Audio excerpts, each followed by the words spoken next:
ഗാലക്റ്റിക്കോ ടീമിന്റെ പണിപ്പുരയിൽ Real president Florentino പെരസിനു മുന്നിൽ ഒരു ചോദ്യം വരുന്നു. കാനറി മജീഷ്യൻ റൊണാൾഡീഞ്ഞോ വേണോ അതോ സൗന്ദര്യത്തിന്റെ അവസാന പദമായ ഡേവിഡ് ബെക്കാം വേണോ? ഭംഗിയാണ് ബ്രാൻഡ് വാല്യൂ എന്ന നാമവാക്യത്തിൽ അന്ന് ബെക്കാമിനെയാണ് പെരസ് തെരഞ്ഞെടുത്തത്. എന്നാൽ അതേ വർഷം 10-ാം നമ്പർ ജേഴ്സി നൽകി ഇരു കൈയും നീട്ടിയാണ് ബാഴ്സ റൊണാൾഡീഞ്ഞോയെ സ്വന്തമാക്കിയത്. പിന്നീട് എന്ത് സംഭവിച്ചു എന്ന ചോദ്യത്തിന് ഒറ്റശ്വാസത്തിൽ മറുപടി പറഞ്ഞാൽ ഭംഗിക്കപ്പുറം ടാലന്റ് ആണ് ബ്രാൻഡെന്ന് ആ മുടിവാലൻ സാക്ഷാൽ പെരസിനെ ഇരുത്തിപ്പെടുത്തി.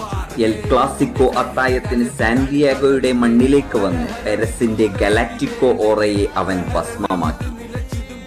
പിന്നീടങ്ങ് ലാ ലീഗയും യുവേഫ ചാമ്പ്യൻസ് ലീഗും ഒടുക്കം ആ വർഷത്തെ ബാലൻ ഡിയോറും നേടിക്കൊണ്ട് പെരസിനു മുന്നിൽ മജീഷ്യൻ നിറഞ്ഞാടി. അത്രയും പ്രിയപ്പെട്ട പെരസ് നിങ്ങൾക്ക് അവിടെ ഒന്ന് പിയച്ചു. ലുക്കുകൊണ്ട് ബെക്കാം ഏഷ്യൻ ഫുട്ബോൾ പ്രേമികൾക്കിടയിൽ ഒരു ബ്രാൻഡായപ്പോൾ ലോകത്തിന്റെ തന്നെ ബ്രാൻഡായി മാറുകയായിരുന്നു റൊണാൾഡീഞ്ഞോ എന്ന ബ്രസീലിയൻ ഇതിഹാസം.